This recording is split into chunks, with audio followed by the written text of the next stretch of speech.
Então esse é o Método Estilingue. Meu nome é Eduardo Ribeiro, estou mais uma vez nesse podcast. Hoje a Cami está na produção, normalmente ela apresenta junto comigo. Por quê? Porque a gente tem uma grande convidada hoje, que daqui a pouquinho vocês vão conhecer. Esse podcast ele é uma iniciativa da Arconel Marketing Design de trazer novas ideias para você poder catapultar a tua empresa na internet.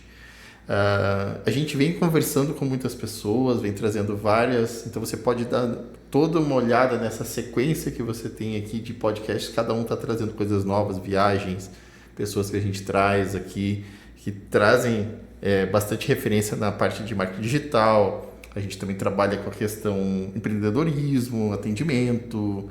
Então, essa ideia e também está valorizando bastante as trocas que a gente tem em reunião. E essa pessoa que eu estou convidando aqui, a Marisa Saldanha, ela é da Farmácia Extrato e é uma das reuniões que eu mais gosto de fazer hoje. Eu tenho umas trocas muito boas com ela. Ela vem liderando um movimento de transformação digital na empresa dela. E não só nisso, ela tem participado de palestras em universidades, que eu tenho acompanhado também. Ela tem uma maneira diferente de se relacionar com os prescritores. E a gente está junto aí já há um tempo com um projeto de balde marketing, automação, inteligência artificial e também trabalhando tudo quanto é desafio de atendimento. Isso. E aí, Marisa? Se apresente aí, eu já te apresentei, mas eu gosto sempre que a gente primeiro eu queria agradecer, Eduardo, agradecer a Arconel, agradecer você como pessoa que tem me ajudado bastante, né? Agradecer o convite, né? De estar falando um pouquinho da minha experiência sobre a digitalização. A minha empresa já tem 32 anos, então a digitalização é uma coisa que poderia ser um grande desafio, porque a gente se acostuma a fazer as coisas de um jeito, né? Então, quando chega uma tendência forte, como foi a digitalização, principalmente com a pandemia, você tem que se adaptar rapidamente, né? Então, para mim, assim, é um prazer estar aqui, estar falando sobre isso, porque eu tenho certeza que muitos outros empresários sofreram com essa ruptura que houve para o digital.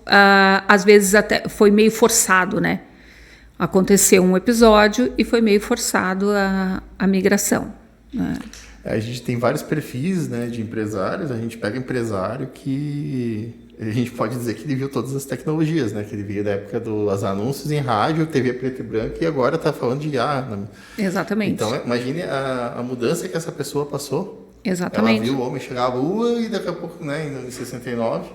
E a gente tem esse tipo de situação acontecendo. Falando de automação, eu sempre tenho uma brincadeira que eu faço contigo, porque a primeira automação que eu vi numa porta em Lages, né, na cidade nossa, era na tua farmácia. Eu só tinha visto em aeroporto em Porto Alegre, porque eu sou natural de Porto Alegre.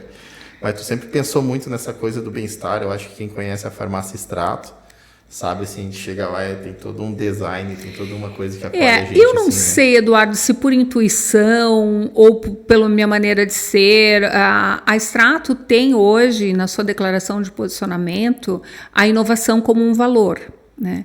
E eu acho que eu sempre fui inovadora de forma intuitiva, né? E sempre pensei muito no meu cliente. Hoje se fala muito do cliente no centro da operação. Eu sempre pensei no meu cliente. A porta automática, Eduardo, veio da seguinte questão. Eu tinha uma farmácia que tinha uma porta de blindex, e porta de blindex é pesado. Uhum. E eu via as senhoras entrando e passando um certo trabalho para entrar na farmácia empurrando a porta de blindex, principalmente as senhoras com mais idade, as pessoas com mais idade. E quando eu pensei em fazer a minha sede, que eu disse, agora eu posso fazer a minha sede, eu quero evitar esse trabalho, esse desgaste da pessoa. Às vezes chegava com sacola, com guarda-chuva e a porta era pesada.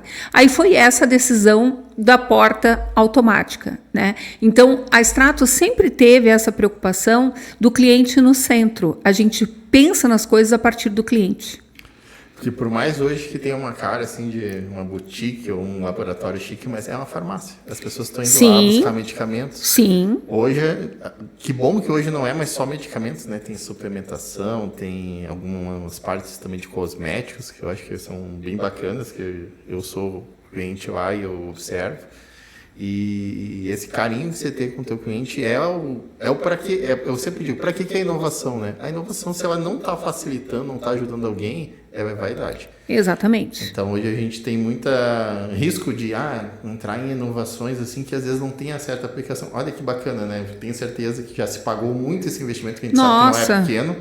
Nossa, né? Na época foi bem assim pesado o investimento, né? Hoje já se popularizou muito a tecnologia, muitos lugares têm, mas eu me lembro exatamente do dia que eu decidi que quando eu tivesse uma sede, eu gostaria que tivesse uma porta automática, né? Foi um dia que eu vi uma pessoa passando trabalho para entrar na minha loja. E tu falou o dia que você tivesse uma sede, então vamos dar um passo para trás. Quando que você teve a ideia, como é que foi essa ideia de escolher o caminho de farmácia de manipulação? Isso foi uma história bem... O meu irmão estudava em Porto Alegre e trouxe, quando veio uma vez para casa, um produto manipulado. E eu fazia farmácia para ser bioquímica, para tomar conta do laboratório do meu pai, o Laboratório Saldanha, né? Então, o Laboratório Saldanha era do meu pai e eu fui fazer farmácia bioquímica para vir trabalhar com o meu pai no laboratório dele. E daí o meu irmão trouxe aquele cosmético manipulado, né? E eu fiquei muito interessada. Eu disse, nossa, mas com farmácia eu posso fazer isso? E daí eu fui estudar mais sobre a minha profissão, sobre a profissão que eu estava me formando, né? A profissão que eu iria me formar.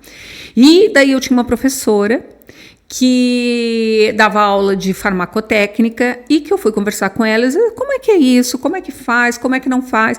Daí eu fui num congresso, naquele ano mesmo, de farmácia de manipulação, chamava Racine, um congresso pequenininho, sobre manipulação. Aonde esse congresso? Em São Paulo. São Paulo. Bem na frente do Encore. Nossa. Bem na frente do Encore. Coração, né? Isso. E aí fomos eu e duas amigas, né, nos aventurarmos em São Paulo, primeiro congresso, né? E eu gostei muito da área, eu achei que é onde você é mais farmacêutico, né? É onde você realmente tem que ter a sabedoria, tem que ter a técnica, tem que ter a expertise farmacêutica, né? E eu gostava mais da farmácia do que da bioquímica, porque eu não gostava de trabalhar em hospital. Aí, quando eu trabalhei durante um ano no laboratório do meu pai, paralelo, montando a farmácia, né?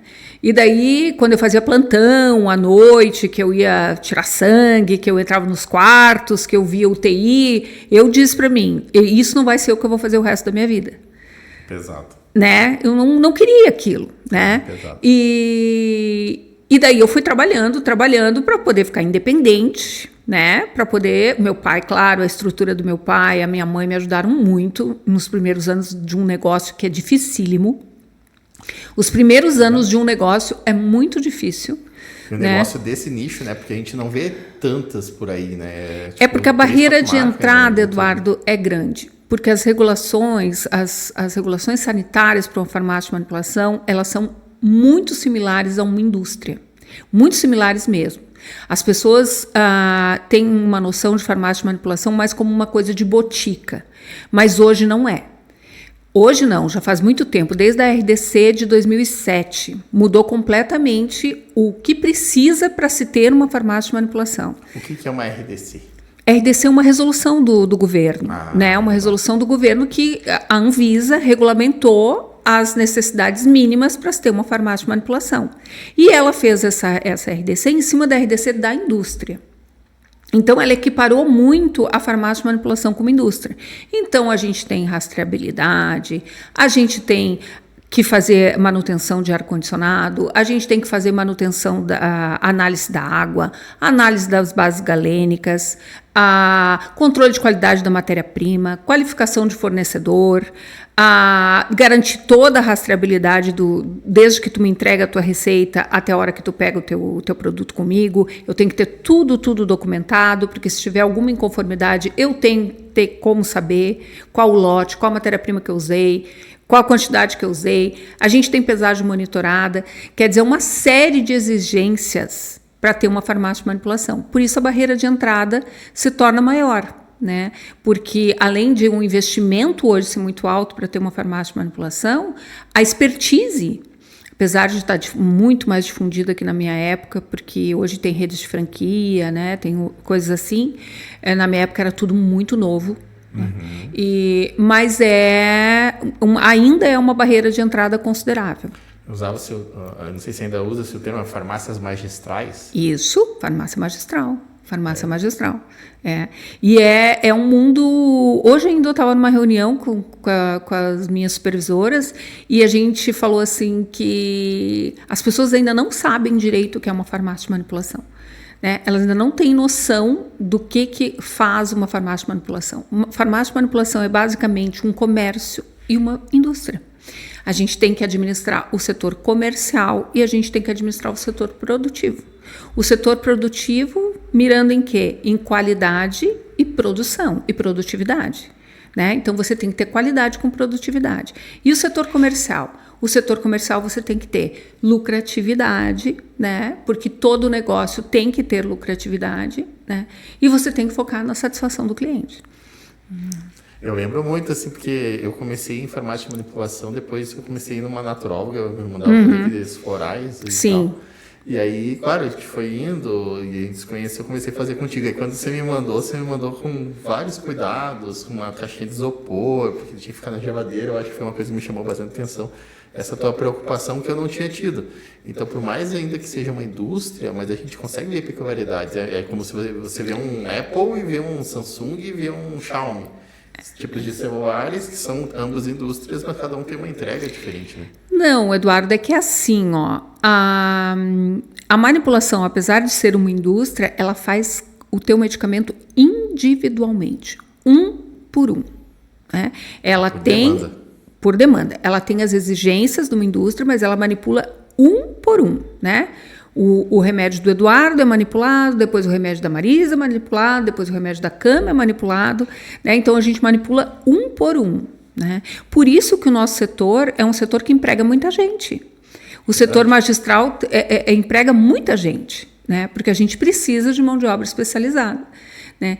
Então, esse cuidado que a gente tem na entrega, esses cuidados nos detalhes, é porque a gente sabe das características de cada matéria-prima. A gente sabe que determinada matéria-prima não pode aquecer além de 30 graus, né? Porque senão ela vai perder eficácia. A gente sabe que se a gente sabe que a pessoa pode pegar o remédio na farmácia, botar no carro, e o carro ia ir para a praia e deixar no sol. Né? Então a gente toma esses cuidados com algumas substâncias que a gente sabe por literatura, né, que tem problema com temperatura. Essa por literatura eu sei que cada vez eu conheço mais algumas por causa de você. E aí te perguntando dessa questão de tecnologia. Indústria, a gente sempre sabe que a tecnologia ainda está 2, 3 anos à frente da gente. E você deve ter muito equipamento, muita coisa assim. Qual é a coisa mais interessante que você tem investido primeiro no laboratório, ou que te dá uma facilidade na parte digital de equipamento que você poderia comentar? Assim, no laboratório a gente tem há muitos anos, mas que eu acho bárbaro, é a pesagem monitorada, né? Que é a pesagem que cada matéria-prima tem um código de barra, e na ordem de manipulação vem o código de barra da matéria-prima. Então, a manipuladora lê o código de barra da matéria-prima e lê o código de barra da ordem de manipulação. Se eles não forem os mesmos, a balança não deixa pesar, né? Então, isso evita que, por exemplo, você troque um pote por outro, né? Então, isso é segurança, né? E, além disso, a gente faz a pesagem de dupla checagem. Primeiro a gente lê, a gente checa, depois que a gente pesa, a gente lê de novo e checa de novo. Então, a pesagem monitorada é uma das tecnologias que eu gosto, que tem no meu laboratório. A gente tem também, para fazer o hormônio, a gente tem um nanoestruturador, que é um moinho que faz uma nanoestruturação na molécula, ou seja, ele deixa a molécula muito pequena. Nossa, né? Em diâmetros nanômetros, né? Então, esse moinho nanoestruturador, principalmente para o hormônio bioidêntico, ele garante que o hormônio seja absorvido, né? Então esse também é um equipamento que a gente tem lá, que eu acho muito bacana, e o que eu fico mais contente é que eu sei que eu estou entregando um produto de qualidade, né? Que sem ele a qualidade é inferior, sim, né? Com ele a qualidade é superior. Eu fico muito feliz de estar entregando um produto de qualidade, né? Além disso, Eduardo, a digitalização, a parceria com softwares de porte maior, ele nos garante acesso a uma tecnologia que uma pequena empresa como nós não teríamos, né? Então, já faz algum tempo, mais de 2 anos, que a Strato tem feito parcerias com softwares robustos, software robusto de produtividade, software robusto de atendimento, né? Para a gente poder acompanhar essa revolução que está aí, né? A parceria contigo, né? Que para a gente poder acompanhar essa revolução que está aí, porque assim a gente não tem, como pequena empresa, condições de desenvolver uma tecnologia. Mas hoje, com startups, com sites mais robustos, startups muito inteligentes, que você pode acoplar o teu setor produtivo, acoplar a tua operação, né? Barateou, deu acesso a gente a grandes softwares, né? Então, eu acredito que a digitalização para o pequeno, ela é esse caminho, parceria, né? Parceria. E uma coisa que eu acho legal de trabalhar contigo e que eu vejo esse aprendizado que você teve lá na parte do background, trazendo para a parte da frente da farmácia, é que você é muito ligado em processos. Sim. E eu também eu gosto muito dessa parte de processos. Quando eu fui lá na Inglaterra, na Abbey Road Studios, eu trouxe aqui, tá no quadrinho aí, a ordem de serviço do disco Dark Side of the Moon. Olha! Dos anos 70, isso, no fim dos anos 70, aí tem a data 72, 3/5/72, porque eu acredito muito nesse processo criativo. Se a gente tem processo para você trabalhar dentro de uma indústria, de um laboratório, por que a gente tem que ser, na hora de ter criatividade, tem que ser, é uma coisa inspiracional?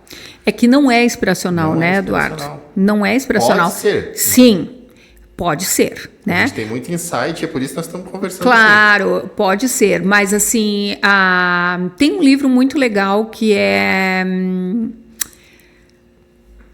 Efeito Médici. Que é um livro que fala que a criatividade surge do cruzamento de várias áreas de conhecimento, né? Então, assim, eu conversar contigo, você é de marketing, né? Eu sou de processos, técnica, gestão e tal. As nossas diferenças vão somar mais para nós do que as nossas semelhanças, né? Porque nessa intersecção de conhecimentos de áreas diferentes, você consegue ter criatividade. Mas a criatividade, nada se cria, Eduardo. São referências que tu tem ao longo da vida, que chega uma hora, tu para, tu pensa, tu junta, tu vai, tu tem uma boa ideia, né? Mas, assim, criatividade dá trabalho. É verdade. Dá muito trabalho. Essa semana eu tive uma objeção num cliente que estava querendo fechar com a gente, e disse assim, mas você entende do meu setor? Você não acha que teria que ser alguém que fosse expert no meu setor? Eu digo, nada adiantaria tu ter um expert no teu setor se ele não fosse expert em marketing digital. Sim. Porque aprender sobre o teu setor você sabe, só que você está me chamando que você precisa uma área que talvez você não conheça tão bem. E você está disposto a aprender e trabalhar com alguém assim. Exatamente. Agora, e eu estou disposto a aprender contigo. Então, é muito legal esse trabalho que a gente tem, porque ao mesmo tempo eu tenho você de farmácia de manipulação, a gente tem empresa de turismo, a gente tem empresa a parte imobiliária, e a gente começa a entender que algumas coisas são totalmente diferentes e outras são muito parecidas. Mas todas, Eduardo, trabalham com gente. E é isso que eu queria te perguntar. Qual foi a primeira dificuldade que você teve na questão atendimento, botando a parte digital? Eu acho, Eduardo, que assim, a primeira dificuldade que eu tive foi a seguinte. As pessoas com mais repertório, com mais vivência, elas estão tendo dificuldade na empregabilidade por usar as questões digitais com mais dificuldade. Então, eu tinha uma equipe mais sênior, né? E eu tive que mesclar essa equipe, porque os mais jovens, eles podem não ter um repertório tão grande, mas eles têm uma facilidade no uso do digital muito maior, né? Então, a primeira dificuldade que eu posso dizer foi essa, foi a questão da adaptação de toda a equipe às questões digitais. Essa foi a primeira barreira que eu tive, né? A segunda barreira que eu tive foi a questão de ter que ter uma ferramenta para o atendimento digital e essa ferramenta obrigatoriamente não ser tão humanizada quanto o atendimento presencial que a Strato costumava entregar para o cliente. Nós sempre fomos muito humanos na Strato, né? É uma questão de posicionamento mesmo. Eu sempre... Bem focado na experiência. Bem focado nas pessoas, Eduardo. Sabe? Assim, sempre na minha empresa, em qualquer treinamento que eu fiz, eu dizia, se alguém entrar aqui e pedir informação, aonde é determinado lugar, você vai levantar, você vai sair e você vai explicar onde é. Porque um dia, se ela precisar de uma farmácia de manipulação, ela vai lembrar que lá naquela farmácia de manipulação foram gentis com ela. Né? Então, assim, a gente sempre... Isso sempre foi passado. Então, o grande desafio que a gente está enfrentando é trazer essa humanização para o digital, que é um desafio, assim, enorme. Muito difícil mesmo. Porque tu tem que usar robô, é obrigado, porque senão a pessoa fica esperando muito tempo para ter o primeiro sinal teu. Verdade. Né? Então, assim, tu dá um sinal rápido, mas a interação humana demora um pouco mais. Né? E quando ela chega, ela tem que ser muito empática, ela tem que ser muito acolhedora. E nem sempre isso é muito fácil, Eduardo. A gente fala hoje que tem um micro momento de atenção, né? Então a pessoa está lá, ela tirou para resolver. Eu gosto de pegar as expressões do pessoal mais antigo, eles falam tirar a ver. Vou tirar a ver tal coisa, vou na praça, vou fazer essas coisas. Mas a gente aprendeu que existe esse micro momento de atenção. Então, a primeira resposta, depois que você se interessa por aquele assunto, principalmente em plataformas como WhatsApp ou Direct, que existe do Instagram, ou seja, é muito importante. Mas isso acaba sendo ainda uma comunicação assíncrona. Porque síncrona é tipo nós. Estamos aqui conversando, eu te pergunto, você está prestando atenção em mim, você me responde, estamos no mesmo ambiente, né? Mas não precisamos estar no mesmo ambiente, poderíamos estar numa ligação telefônica. Assíncrono, eu posso te dar bom dia, você está dirigindo, você vai me dar boa tarde, talvez. Sim, exatamente. Então, esse é o desafio, porque a pessoa vai dar bom dia, gostaria de fazer manipular tal coisa.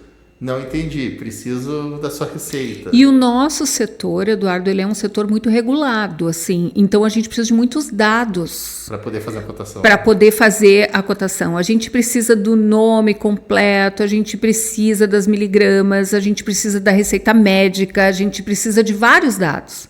Né? É diferente de, por exemplo, tu mandar assim, eu quero uma blusa azul. A blusa azul está pronta lá, é a blusa azul, você vai pegar na prateleira a blusa azul, vai embalar e vai mandar entregar. Né? O nosso não, o nosso é um nicho específico. Né? Cada fórmula é feita para a pessoa. Né? Então, assim, se torna mais difícil essa agilidade que o cliente merece e espera. Se torna mais difícil, a gente está trabalhando muito para isso. Né? Mas é um desafio.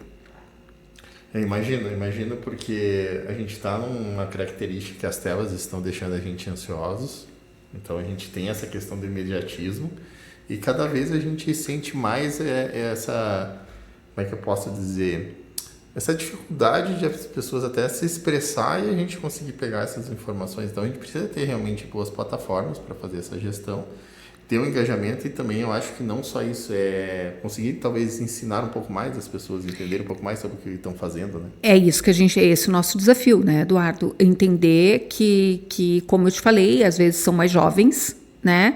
É um público mais jovem para lidar com essa plataforma com facilidade, né? E daí a gente tem que conversar muito com eles, treiná-los muito, ensinar muito sobre a nossa atividade fim, né? Para que ele tenha essa empatia, né? É um desafio, a gente faz treinamentos semanais, Eduardo, né?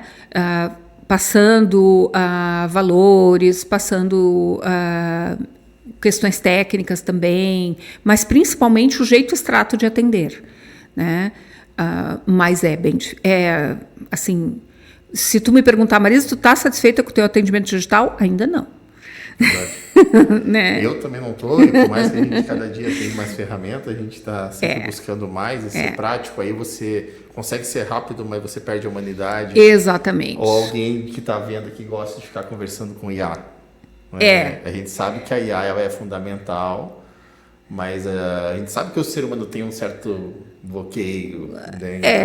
Eu acho que pode iniciar uma conversa, né? Assim, eu acho que a IA pode distribuir a tua ligação, saber onde é que com quem tu quer falar e tal. Mas não é bom, né, Eduardo? O bom é a interação humana, mas... Poder ter o melhor dos dois, né? Exato, poder ter o melhor dos dois, assim, principalmente se você está fragilizado, se você precisa de um medicamento, se o teu filho está precisando de um medicamento, tu quer resolver, né? Tu quer a resposta rápida, né? Mas, assim, é um desafio, porque é impossível você não ter uma plataforma de gerenciamento dessas mensagens, né? Você não consegue dar conta ali com o teu telefone, não consegue realmente, né? Então, a gente está tentando de todas as formas que seja uma experiência cada vez melhor, né? E cada vez mais ágil. E aí eu queria que você comentasse um pouquinho dessa questão da inteligência artificial. Sim. Mas não quando ela... Não aquela chat GPT, por exemplo, que você não sabe de onde que vem a informação. A gente... Por exemplo, eu às vezes... eu tô com... me saiu um negocinho no rosto aqui. A gente vai procurar no Google e daqui a pouco diz que pode ser até câncer, né? Pode ser que eu esteja morrendo, às vezes, né? Segundo o Google. E a gente sabe que existe hoje também uma pressão aos médicos, que as pessoas vão no médico já achando que é 1 milhão de coisas. E eu acompanho o perfil de algumas médicas que comentam um pouco sobre isso, mas que existe alguns caminhos e que a gente vem buscando organizar uma base de conhecimento. Sim. Que tem até nome agora. Sim, a Eva. Né? E fala um pouquinho. Vou te falar um pouquinho da Eva. A Eva surgiu, Eduardo, das questões que nós hoje somos em 4 farmacêuticas na Extrato, né? 5 farmacêuticas. E surgiu da questão de que a gente respondia sempre as mesmas questões, né? Então, o cliente ficava esperando até falar com uma farmacêutica e a gente respondia sempre a mesma questão, né? Do mesmo jeito. Do mesmo jeito, a mesma questão. Né? Então a gente pensou, por que não criar uma inteligência artificial com o nosso banco de dados, né? Um banco de dados com bibliografia, com procedência, vinda de cursos, vindo de especializações, né? De toda a expertise que a gente adquiriu nesses 32 anos. Por que não criar um banco de dados que pudesse ajudar a esclarecer as dúvidas mais comuns, né? Para o nosso atendimento ficar mais ágil, mais célere, ágil, acho que é a mesma coisa, mas para o nosso atendimento ficar mais prático, né? Ajudar a ter respostas confiáveis e tal. E também, Eduardo, para treinar os nossos atendentes. Isso aí foi uma coisa que eu achei bem bacana. Eu tive a oportunidade de te ajudar a treinar o pessoal, assim, um pessoal bem jovem, com muita vontade. E para você que está vendo, não é que essa Eva fala com você no site do Extrato, como é o clichê. Não, ela é um copilota, uma copilota, que é uma mulher. Isso. Do próprio... Que quer saber, por exemplo, qual que é o desconto da CIL.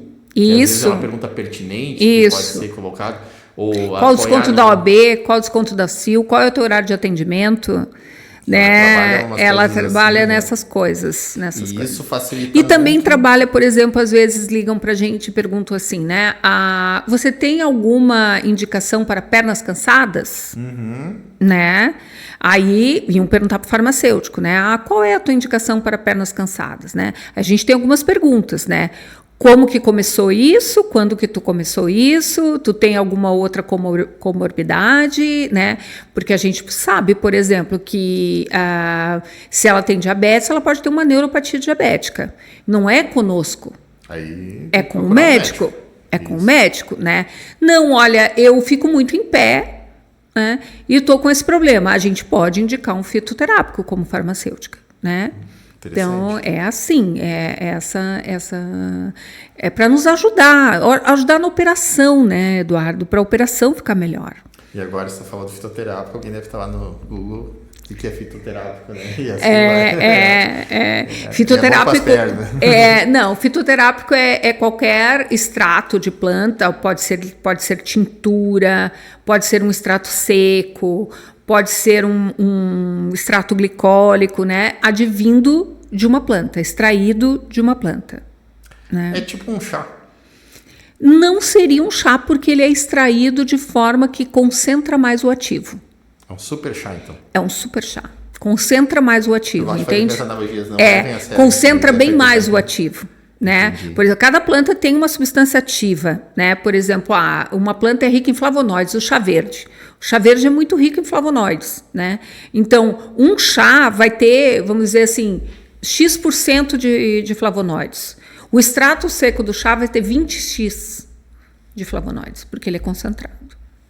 Legal. E agora mudando um pouquinho de geração. Tá. A gente tá falando muito de gente jovem e tal, mas a gente sabe que a gente atende não é... Esse é o nosso público, vamos dizer, interno, que precisa apoiar ali. Mas e aquele trabalho bonito que você está fazendo da menopausa consciente? Eu sou muito autobiográfica, sabe, Eduardo? Eu sou uma pessoa muito transparente. Então, quando a menopausa chegou para mim, eu comecei a ver... sentir muitos sinais e muito antes de ela acontecer. As coisas começaram a acontecer comigo no climatério, ali nos 40 anos, antes de haver a última menstruação, né? Então eu comecei a sentir muitos sintomas, né? E comecei a procurar ajuda, né? Olha, eu estou sentindo isso, olha, eu estou sentindo aquilo. E eu não obtive ajuda, Eduardo. Os médicos olhavam. É um assunto delicado. Né? Os médicos observavam meus exames hormonais e diziam, não, tá tudo ok, ó, ainda tem aqui, mas eu sentia, dizia, mas não é possível, né? E daí eu comecei a estudar sobre menopausa, né? Comecei a estudar como é que pode isso, você ter níveis de hormônios ainda normais, mas você está começando a sentir os sintomas, né?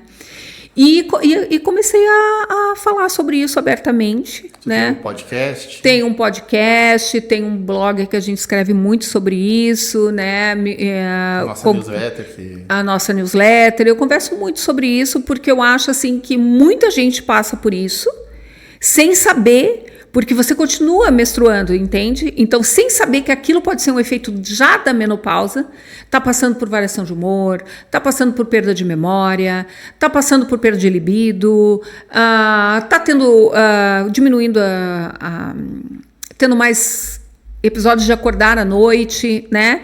E ela nem sabe que aquilo pode ser já o começo do climatério, o começo da chegada da menopausa, né? E ela fica perdida. As mulheres ficam perdidas, né?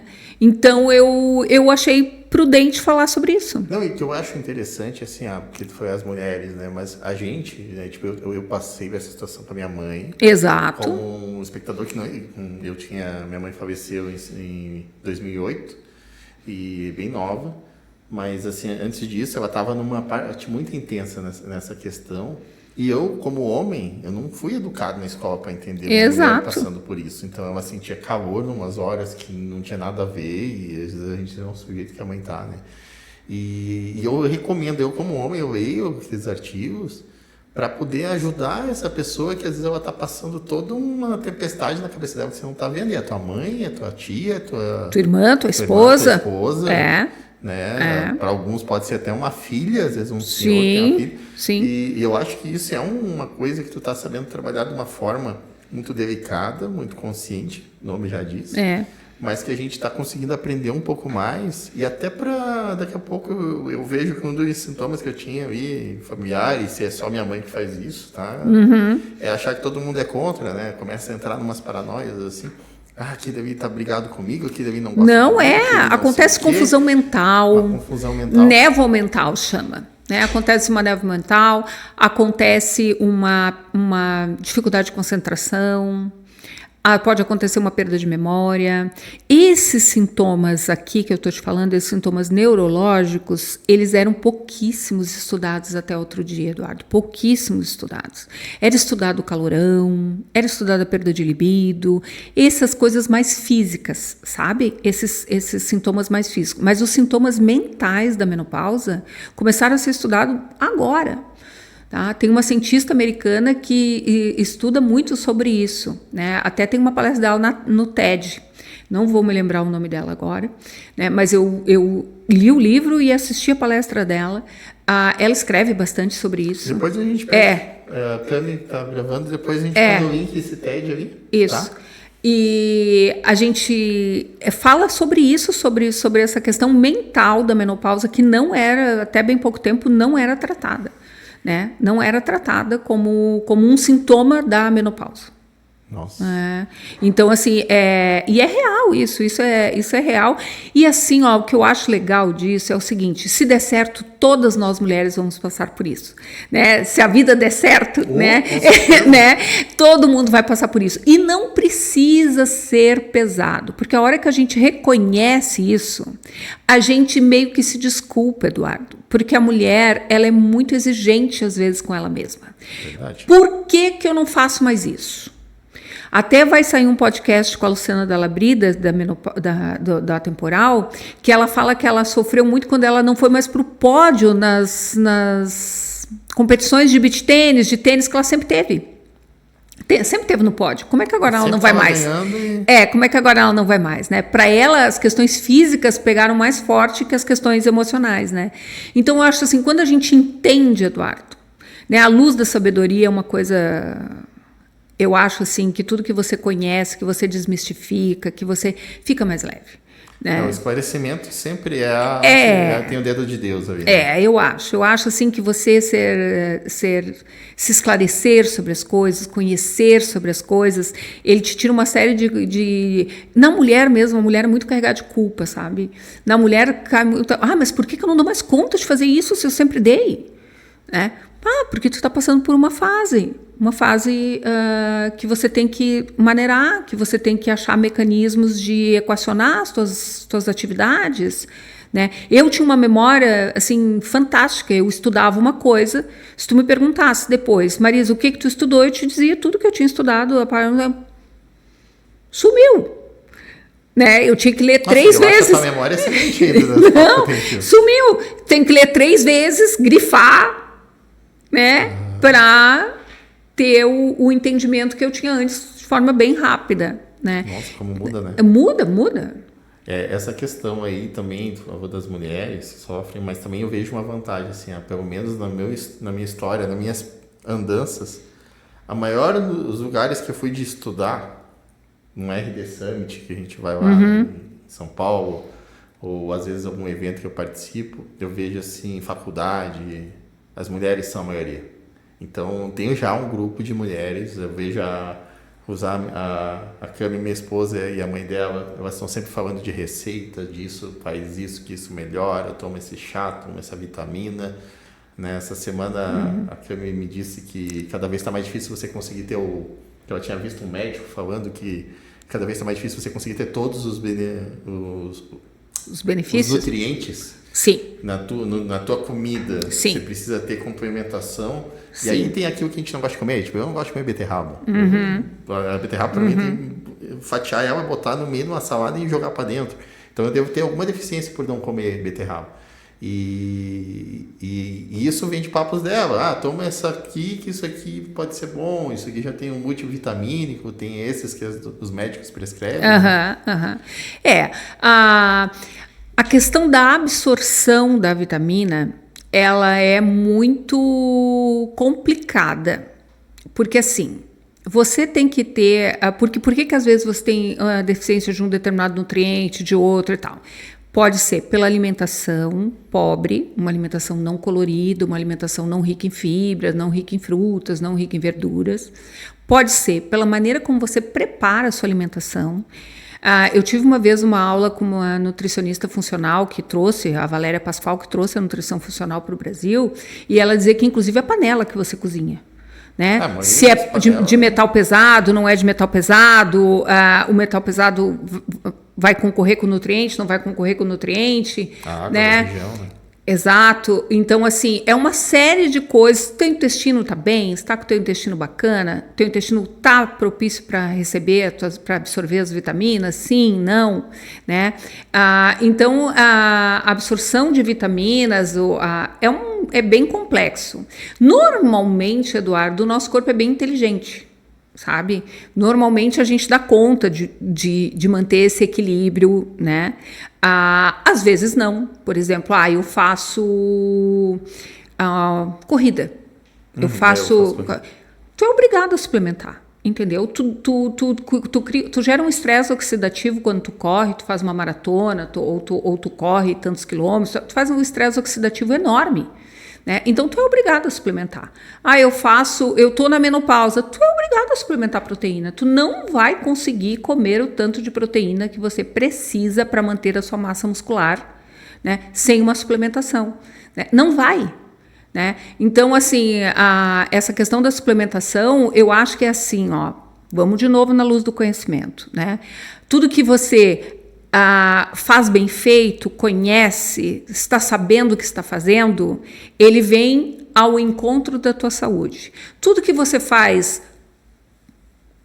aleatório, sem saber, sem conhecer, sem coisa, tu pode estar jogando dinheiro fora, tu pode estar tomando muita vitamina que você não precisa, né? Então eu acho que eu sou muito a favor do conhecimento, Eduardo. Eu acho que o conhecimento ele transforma, ele melhora, ele muda. Eu acho que a gente tem que estudar. É isso aí. Eu mesmo, a minha memória é tão boa que hoje a gente tem uma IA que a gente coloca nas reuniões só para a gente poder fazer um resumo, pautas, que é maravilhosa. Porque a gente trabalha com muitas ideias, então quando a gente faz as reuniões, às vezes que a gente vai lá em Marte e volta na ideia. Aí a gente vai lá, a ideia é para ir em Marte, mas na hora que a gente vai executar, a gente vê que a gente talvez vá na Lua, mas acaba ainda em Florianópolis. Essa é a organização da criatividade que tu falou no início. Né? Então, vamos gravar para rever essa organização da criatividade. E isso aí é um dos desafios, né? Inclusive para consumidores, para todas essas áreas de comunicação, essa parte da humanização também.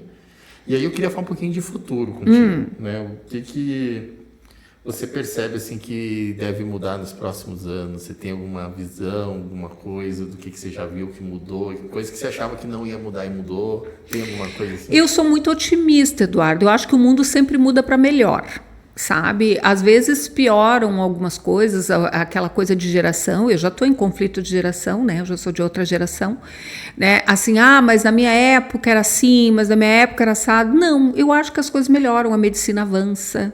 Né? A expectativa de vida aumenta, né? Algumas carreiras elas desaparecem, mas outras surgem, né? Aqui mesmo na tua agência, quantas carreiras novas surgiram, né? E no marketing, né? Eu sou videomaker, eu faço... Quantas coisas surgiram? Nossa, né? A própria questão da sede já entrou em xeque. E quando a gente começou com a sede...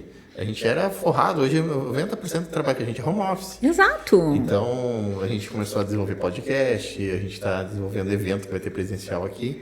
Para quê? Porque a gente quer trazer para o 3D um pouco mais, porque também a gente percebe que hoje as coisas têm que combinar o mundo real offline com online.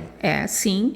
Então, como eu falei, eu acho que eu sou uma pessoa otimista, né? Agora, eu acho que o futuro, Eduardo, ele reserva pra gente, assim, o aprendizado de usar a tecnologia a nosso favor e não essa ansiedade toda que estão gerando. Né? Essa ansiedade toda que a tecnologia pode gerar nas pessoas, né? Eu acho que a gente vai achar o equilíbrio, né? Esse que tu falou aí, entre o mundo offline e o mundo online, que a gente vai usar as tecnologias a nosso favor, né? A nosso favor, nas empresas, no setor produtivo das empresas, nas questões de... Eu acho fantástico esse mundo por exemplo, hoje, né? Você pode abrir uma empresa e contratar uma startup que faz só logística. Né? Tu não precisa ter aquela expertise da logística. Então, quer dizer, facilita você ter uma operação que poderia ser muito pesada numa operação mais leve. né? Então, por isso que eu sou otimista. Eu acho que o futuro, ele tá aí com todas essas tecnologias, elas já são realidade, né, Eduardo? Não é mais uma coisa de assim, vai acontecer não sei quando, né? Na minha área, Eduardo, eu acho que cada vez mais a personalização vai estar presente, né? Porque a gente sabe que cada um é um, né? E, inclusive, eu acho que nos Estados Unidos, na Inglaterra, nos países mais desenvolvidos, onde tem na França, onde tem laboratórios grandes de farmacêuticos, né? Eles já têm essa questão do genoma, fazer medicamento baseado num genoma único, né? Nossa, então eu acho assim que eu acho que a personalização, eu acredito muito na personalização, né?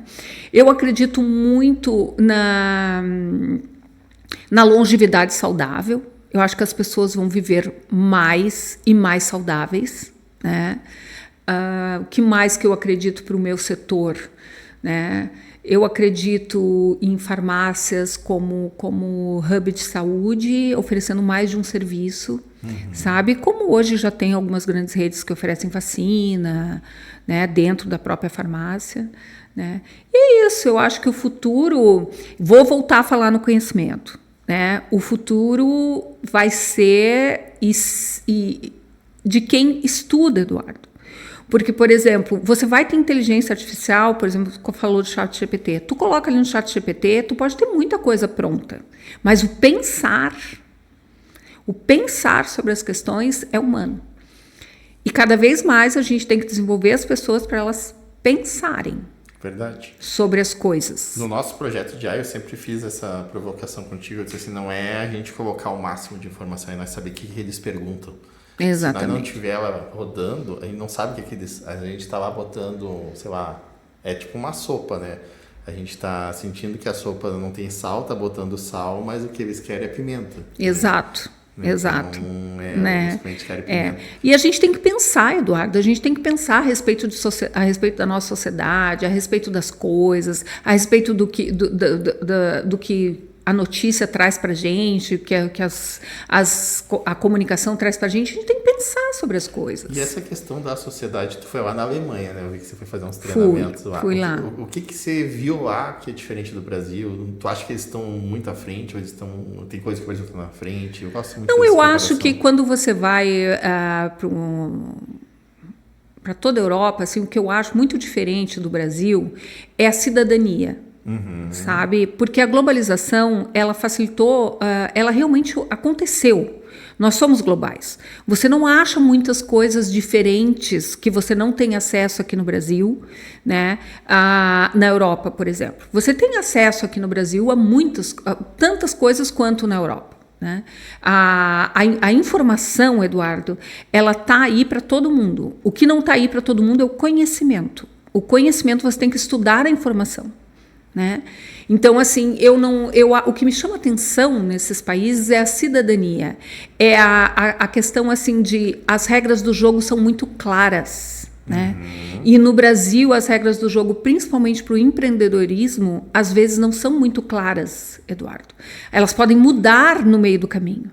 Entende? Então, por exemplo, tu vai montar um negócio, a regra é uma, daqui a pouco a regra é outra, daqui a pouco a regra é outra. Então, o empreendedor no Brasil, ele tem ele realmente passa por muitas dificuldades, né? Por essa instabilidade, né? E eu acho que isso aí é o fruto de muita ansiedade, porque quando eu e a Cami a gente esteve na Inglaterra e na França, a gente sentiu isso, a ausência da ansiedade lá.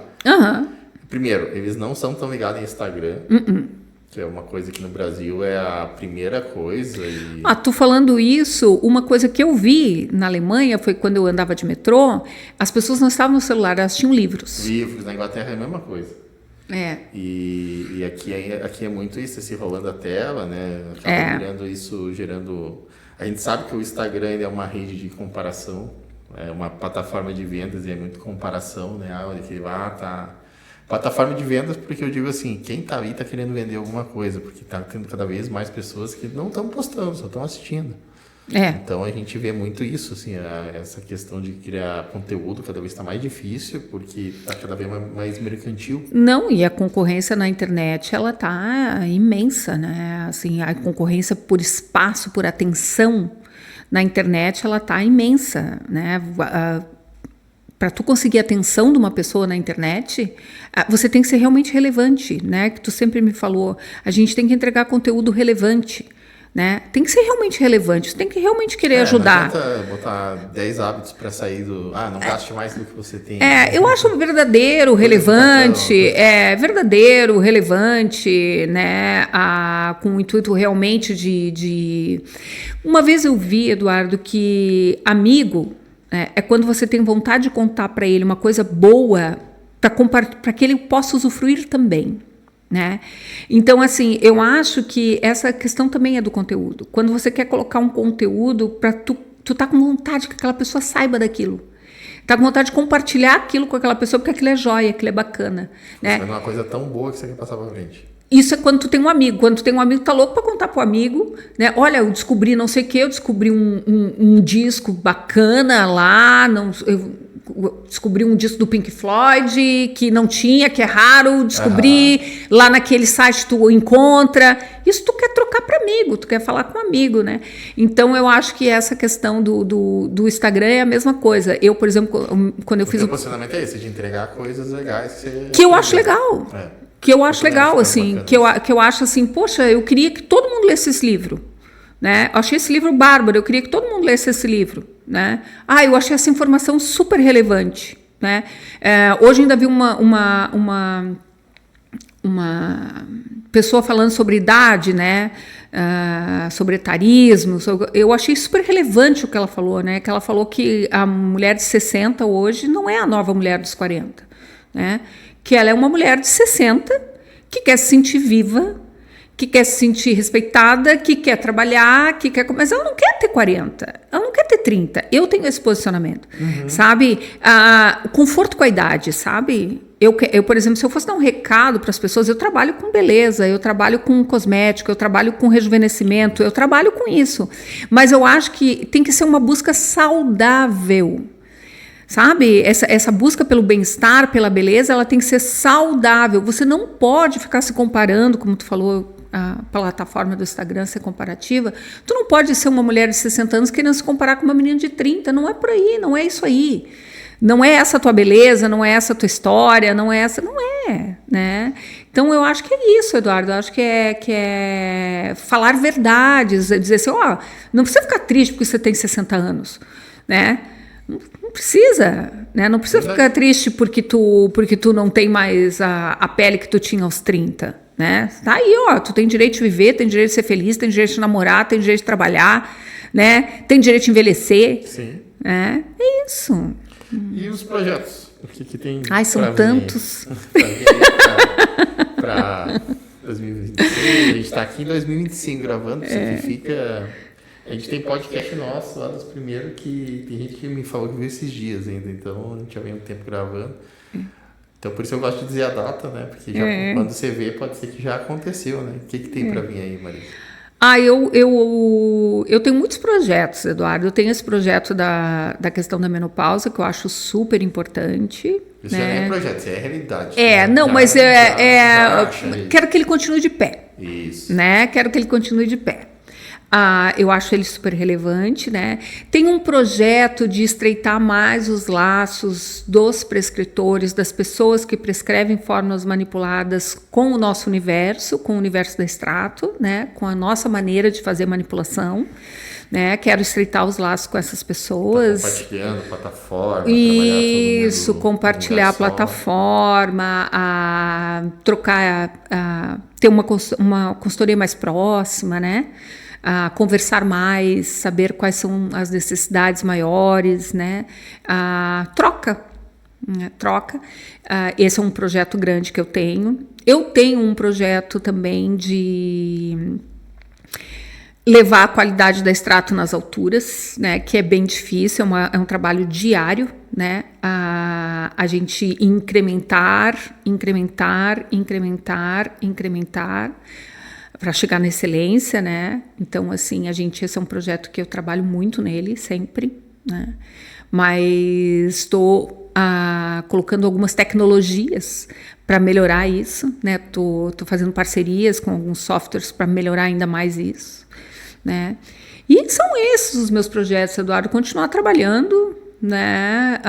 Eu acho que não é fácil manter uma empresa aberta durante 32 anos. Eu acho que eu acho que é difícil, né?